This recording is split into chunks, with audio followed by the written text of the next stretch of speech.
Hey guys, welcome back. I hope you all are doing well. So आज मैं बहुत time बाद videos record कर रही हूँ एंड उसके पीछे बहुत सारे रीजंस थे, लेकिन वो मैं बताकर अभी टाइम वेस्ट नहीं करना चाहती। And also guys, thanks a lot for your support. Convocation की वीडियो में मुझे बहुत ब्लेसिंग्स मिली थी। आप लोगों ने मुझे DM करके भी इतना कंग्रेचुलेट किया। Thanks a lot for that. अब चलो चलते हैं आज की वीडियो की तरफ। Today's topic is new budget. अब हम सिर्फ स्लैब रेट्स के बारे में बात नहीं करेंगे, हम और भी चीज़ों के बारे में बात करेंगे, जैसे MSME हो गए, startup, business tax and compliances वगैरह वगैरह। तो चलो let's start with the video. सबसे पहले most famous and debatable one, slab rates. तो हम पहले स्लैब रेट्स कंपेयर करते हैं कि एग्जैक्टली है क्या, उसके बाद वी विल कंटिन्यू।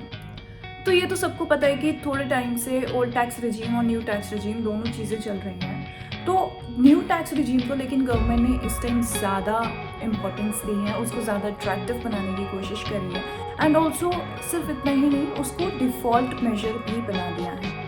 तो let's just see, old tax regime में हमारा जैसे टैक्स लगता है अप टू 2,50,000 पर नील टैक्स रेट है एंड उसके बाद 2,50,000 से 5 लाख तक 5%, फिर 5 लाख से 10 लाख तक 10% एंड 10 लाख के ऊपर 30%।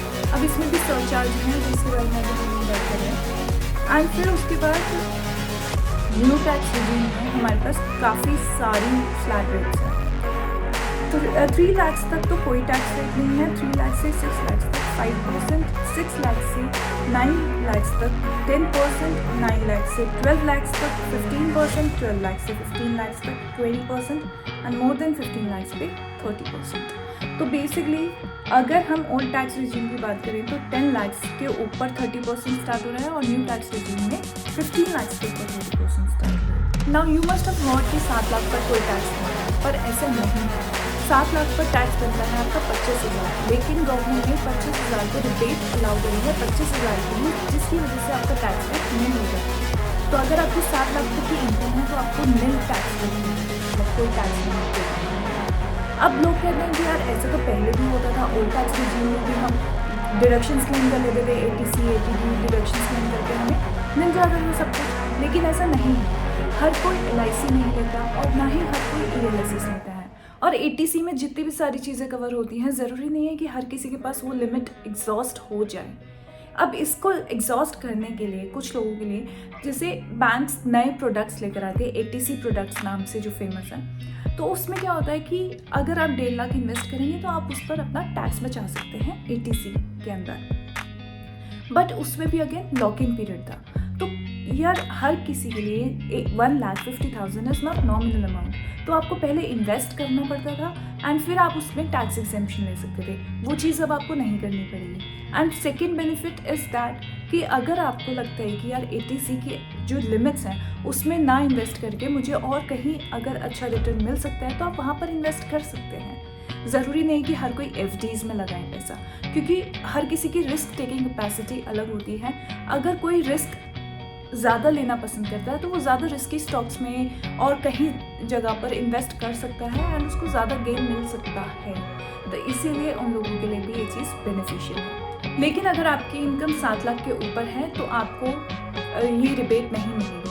मतलब कि अगर आपकी इनकम 7 लाख 1 रुपया भी है तो आपको ये रिबेट नहीं मिलेगी, लेकिन उस केस में आपको स्टैंडिंग डिडक्शन मिल जाएगा जो कि 50,000 है। अगर आपकी इनकम 15.5 लाख से ऊपर है तो आपको स्टैंडिंग डिडक्शन 50,000 नहीं, आपको 52,500 की डिडक्शन मिलेगी। न्यू रिजीम में 70 डिडक्शंस को रिमूव किया गया है, जैसे कि ATC, ATD, HRA, LTA and many others. लेकिन इसमें भी आप NPS की डिडक्शन ले सकते हैं अंडर सेक्शन 80CCD 2। और उसके अलावा इसमें लीव इनकैशमेंट एग्जेम्पशन अलाउड है, ग्रेच्युटी एंड वॉलंटरी रिटायरमेंट की डिडक्शन भी अलाउड है। तो आपको ये नेगेटिव पॉइंट लग रहा होगा कि यार गवर्नमेंट ने इतनी सारी डिडक्शंस हटा दी, लेकिन ये उन लोगों के लिए बेनिफिशियल है जो हर डिडक्शन को क्लेम नहीं कर पा रहे थे, क्योंकि इसमें अगर आप देखो तो 10 लाख के ऊपर 30% स्टार्ट हो जाता था पहले, और अभी हमारा 15 लाख के ऊपर 30% स्टार्ट होता है। तो अगर आपकी इनकम 18 लाख है तो ओल्ड रिजीम में विदाउट एनी एग्जेम्पशन आपका टैक्स बनेगा अप्रॉक्सीमेटली 3,66,600। ये आपका हायर एजुकेशन सेस मिलाकर है। और अगर आपका न्यू रिजीम में आते हैं तो आपका टैक्स बनेगा 49,600। See the difference. अगर आप कोई भी अपनी एग्जेम्पशन क्लेम नहीं करते हैं तो आपको न्यू रिजीम का बेनिफिट है, इवन इफ आपकी इनकम 15 लाख के ऊपर है तो भी। तो सी, इससे आपको पता चल गया कि यार अगर आपके पास एग्जेम्पशंस की आप नहीं क्लेम कर सकते हैं डिडक्शंस, तो आपको न्यू रिजीम में बेनिफिट हो सकता है, लेकिन ऐसा ज़रूरी नहीं है। आपको इवैल्यूएट करनी पड़ेगी। अगर आपके पास डिडक्शंस हैं तो शायद आपको ओल्ड रिजीम में ज़्यादा फ़ायदा हो, और अगर आपके पास डिडक्शंस में है उसके बाद भी ऐसा भी हो सकता है कि आपको न्यू रिजीम में फ़ायदा हो। तो ये थोड़ा कॉम्प्लिकेटेड है, बट आप अपनी इनकम के अकॉर्डिंग आप ये सब चीज़ें कैलकुलेट कर सकते हैं and you can evaluate, you can find out कि आपको कौन सी रिजीम ज़्यादा बेनिफिशियल है। Now when you have to opt it, what you have to do is for salary persons, आपको अपने एम्प्लॉयर्स को बताना पड़ेगा कि अगर आप ओल्ड रिजीम फॉलो करना चाहते हैं, क्योंकि न्यू रिजीम तो डिफ़ॉल्ट हो चुकी है, तो अगर आप ओल्ड रिजीम को फॉलो करना चाहते हैं तो आपको अपने एम्प्लॉयर को बताना पड़ेगा। लेकिन in case even if you are not telling it, if you are not told it, तो ITR के टाइम पे आप अपनी उसको स्विच कर सकते हैं। सैलरी वालों के लिए कोई प्रॉब्लम नहीं है, वो जब मर्जी चाहे अपनी हर साल में अपनी इनकम के अकॉर्डिंग या डिडक्शंस के अकॉर्डिंग रिजीम्स चेंज कर सकते हैं। लेकिन when it comes to business owners को वो एलिजिबल है न्यू रिजीम के लिए, वो ऑप्ट कर सकते हैं, लेकिन उनके पास एक ही लाइफ टाइम की अपॉर्चुनिटी है। अगर उन्होंने ओल्ड रिजीम फॉलो कर ली, ओल्ड रिजीम चूज़ कर ली, तो वो फिर वापस से न्यू रिजीम में नहीं जा सकते। ये once in life time opportunity है, तो इसलिए इसको आप अच्छे से एनालाइज करिएगा, स्पेशली इंडिविजुअल्स एंड HUs के बारे में। वो अच्छे से अपनी बिजनेस को एनालाइज करें, अपनी डिडक्शंस को एनालाइज करें एंड उसके बाद वो चूज़ करें कि वो कौन सी रिजीम चूज़ बेनिफिशियल है। And it is for future as well, not for only for the current year. Salary पर बहुत ज़्यादा डिस्कशन हो गया, बट वो ज़रूरी भी था क्योंकि उसमें बहुत सारे मेजर चेंजेस आए हैं। एंड नाउ अब हम बात करते हैं और चीज़ों के बारे में, जैसे प्रिजम्पटिव टैक्स में भी चेंज आया है।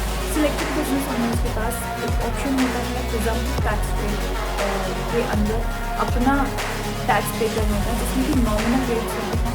तो वो इसमें क्या हुआ है कि प्रोफेशनल्स की जैसे अगर ग्रॉस लिमिट पहले 50 लाख तक फॉल होती थी प्रिजम्पटिव टैक्सेशन में, बट उस 50 लाख पर एनम को बढ़ाकर उन्होंने 75 लाख पर एनम कर दिया है, which is very good news, क्योंकि बहुत टाइम से इसमें कोई चेंज नहीं आया है। बट अगर हम बिजनेस ओनर्स की बात करें तो बिजनेस ओनर्स के लिए ये लिमिट 2 करोड़ से 3 करोड़ तक की कर दी है, and this has been changed earlier also, but ये this is again a good move. Startup को tax benefit in carry forward of losses को 7 साल से 10 साल तक कर दिया गया है। दो यूजली टैक्स बेनिफिट ईजिली नहीं मिलता है, टैक्स एग्जेम्पशन नहीं मिलती है ईजिली, लेकिन still it's a good thing. And also incorporation की डेट को मार्च 2024 तक के लिए प्रपोज किया गया है। लीव एग्जेम्पशन की लिमिट बढ़ाकर 25 लाख कर दी गई है।